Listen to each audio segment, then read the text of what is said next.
Hello friends, कैसे हैं आप। मैं आपसे एमपीटेट वर्ग 2 चयन परीक्षा मैथ्स और साइंस के लिए यूनिट 20 केमिस्ट्री का पर्यावरणीय रसायन का वीडियो बनाने जा रही हूँ। इस वीडियो में मैं 25 क्वेश्चन कवर करूँगी और नेक्स्ट 25 क्वेश्चन में नेक्स्ट वीडियो में कवर करूँगी। अगर आप मेरे चैनल पर नए हैं तो please like share and subscribe my channel. तो हम स्टार्ट करते हैं। पहला क्वेश्चन है, ओजोन पाई जाती है। तो जो हमारे वायुमंडल है उसमें ओजोन परत जो होती है वह समताप मंडल समताप मंडल, जिसको हम स्ट्रेटोस्फीयर कहते हैं, में पाई जाती है।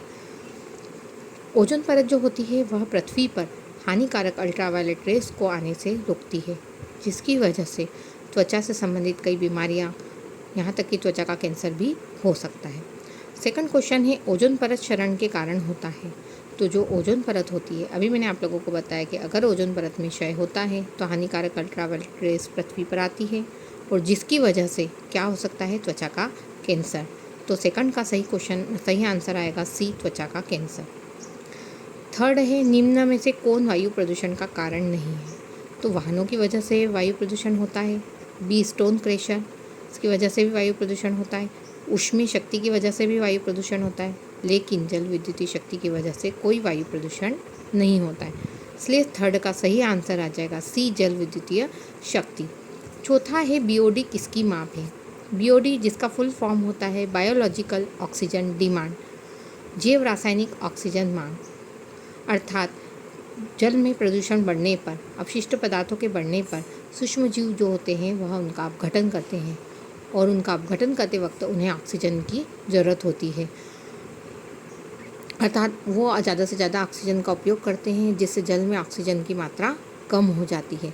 तो जितना ज़्यादा प्रदूषण होगा उतना ही ज़्यादा बीओडी की माप होगी। अतः बीओडी किसकी माप हो गई, जल में कार्बनिक प्रदूषकों की।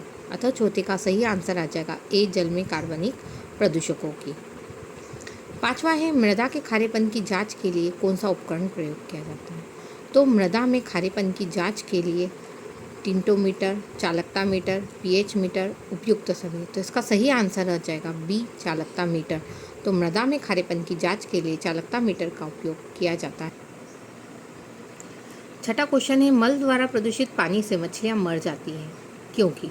अभी मैंने आप लोगों को बताया कि जल में प्रदूषण बढ़ने पर सूक्ष्मजीव उनका अपघटन करेंगे और जितना ज़्यादा प्रदूषण होगा उतनी ही ऑक्सीजन की डिमांड होगी और ऑक्सीजन की मात्रा कम हो जाने की वजह से मछलियां मर जाएगी। अतः मल द्वारा प्रदूषित पानी में मछलियां मर जाती है क्योंकि पानी में घुलित ऑक्सीजन की कमी हो जाती है। सातवां है, निम्न में से कौन जैव निम्नी कारक है।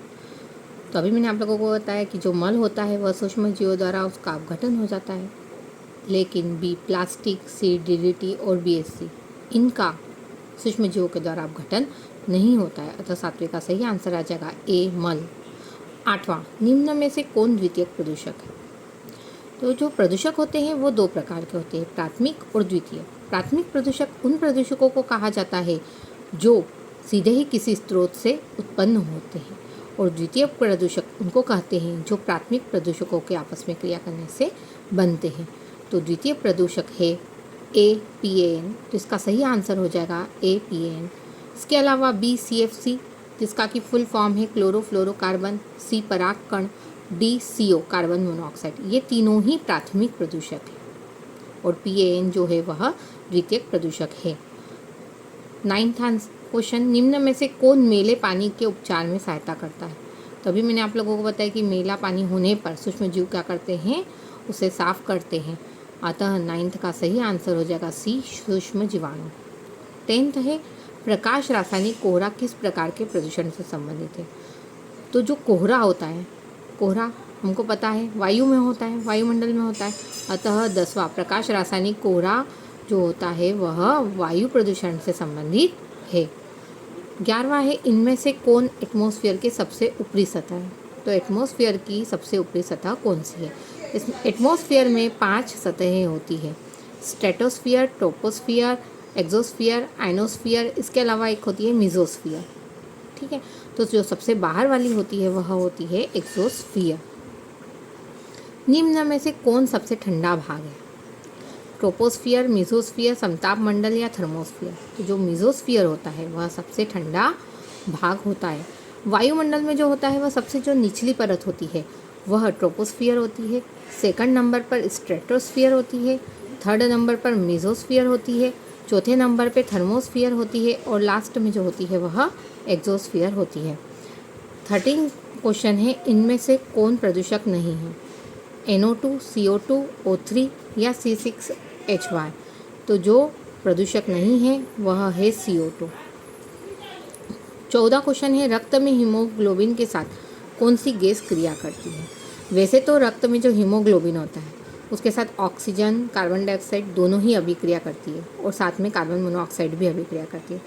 लेकिन हीमोग्लोबिन जो होता है वो ऑक्सीजन और CO2 के साथ अस्थायी रूप से क्रिया करता है और कार्बन मोनोऑक्साइड के साथ वह एक स्थायी कंपाउंड बनाता है। इसलिए इसका सही आंसर ए होगा, कार्बन मोनोऑक्साइड। 15 क्वेश्चन है, इनमें से कौन सा फोटोकेमिकल स्मॉग नहीं बनाता? तो इसका सही आंसर हो जाएगा डी, SO2। SO2 जो होता है वह फोटोकेमिकल स्मॉग नहीं बनाता है। 16वां क्वेश्चन है, सल्फ्यूरिक अम्ल फॉग के कणों का आकार निम्न रेंज का के बीच होता है। तो जो सल्फ्यूरिक अम्ल होता है उसका जो आकार होता है वह 500 से 1000 नैनोमीटर, अर्थात इसका सही आंसर हो जाएगा सी। एरोमेटिक यौगिक कणों के समान प्रदर्शित करता है। जो एरोमेटिक यौगिक होते हैं वह पॉलीसाइक्लिक हाइड्रोकार्बन के समान होते हैं। किसके समान होते हैं? पॉलीसाइक्लिक हाइड्रोकार्बन के समान होते हैं। 18 क्लोरोफ्लोरोकार्बन एक रसायन मुक्त करता है जो ओजोन स्तर के लिए हानिकारक होता है। क्लोरोफ्लोरोकार्बन जिसको हम CFC भी बोलते हैं, यह रेफ्रिजरेटर से निकलने वाली गैस होती है जो वायुमंडल में पहुंचकर ओजोन लेयर को नुकसान पहुंचाती है, ओजोन लेयर का क्षय करती है, जिसकी वजह से हानिकारक अल्ट्रावायलेट रेज जो होती है वह पृथ्वी पर आती है। तो यह एक रसायन मुक्त करता है। तो यह जो होता है वह क्लोरीन मुक्त मूलक को मुक्त करता है जो ओजोन से अभिक्रिया करके उसका विघटन कर देता है। अतः इसका आंसर हो जाएगा सी, क्लोरीन। 19वां है, निम्न में से कौन होल पर खतरनाक प्रभाव डालता है? तो यह भी हमने बताया कि होल पर कौन खतरनाक प्रभाव डालता है, ये UV किरणों को पृथ्वी पर आने देता है। तो 19 का क्या हो जाएगा? ए सही हो जाएगा। यह UV किरणों को पृथ्वी पर आने देता है। अब नेक्स्ट क्वेश्चन है 20, दांत का चित्तीदार होना पीने के पानी में निम्न तत्वों की उपस्थिति के कारण होता है। दांतों पर जो धब्बे हो जाते हैं वो किसके कारण होते हैं? ए, मरकरी, बी, फ्लोरीन, सी, आर्सेनिक, डी, लेड। तो इसका सही आंसर हो जाएगा फ्लोरीन। फ्लोरीन की वजह से दांतों पर धब्बे हो जाते हैं। 21 क्वेश्चन है, अस्थि के जलने से कौन सा मुख्य स्रोत प्राप्त होता है? तो अस्थि के जलने से मुख्यतः ए, SO2, बी, NO2, सी, CO2, डी उपयुक्त सभी। तो अस्थि के जलने पर मुख्यतः हमें SO2 गैस प्राप्त होती है। वातावरणीय प्रदूषण प्रभावित करता है। वातावरणीय प्रदूषण प्रभावित करता है जैविक घटक, अजैविक घटक, उपयुक्त दोनों या उपयुक्त में से कोई नहीं। मतलब वातावरण प्रदूषण होने पर वह हमारे कौन कौन से घटकों को प्रभावित करेगा? तो जैविक और अजैविक दोनों ही घटकों को वातावरणीय प्रदूषण प्रभावित करता है। तो सी, उपयुक्त दोनों आ जाएगा। 23 क्वेश्चन है, खाद्य श्रृंखला में DDT की सांद्रता के प्रवेश करने पर क्या होता है? DDT यह हमेशा अपरिवर्तित रहता है, यह धीरे धीरे घटता है, यह धीरे धीरे बढ़ता है।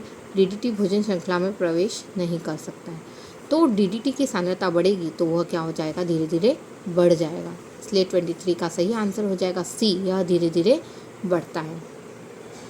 24 क्वेश्चन है, कौन सा प्रदूषक प्रकाश रासायनिक ऑक्सीकारक बनाता है? प्रकाश रासायनिक ऑक्सीकारक बनाता है। ए, O2Cl2 HNO3, B, O3Cl2 SO2, सी, N2O NO तथा HNO3 या डी उपयुक्त सभी। तो इसका सही आंसर हो जाएगा सी, N2O NO तथा HNO3 जो होता है वह प्रकाश रासायनिक ऑक्सीकारक बनाता है। अब हमारा आज का लास्ट क्वेश्चन है 25, वाहनों से निकलने वाला कौन सा प्रदूषक केंद्रीय तंत्रिका तंत्र तथा दिमागी बीमारियों का कारण होता है? तो वाहनों से निकलने वाला जो प्रदूषक होता है वो है लेड। PB जो होता है वह हमारे केंद्रीय तंत्रिका तंत्र को प्रभावित करता है। Thanks for watching video.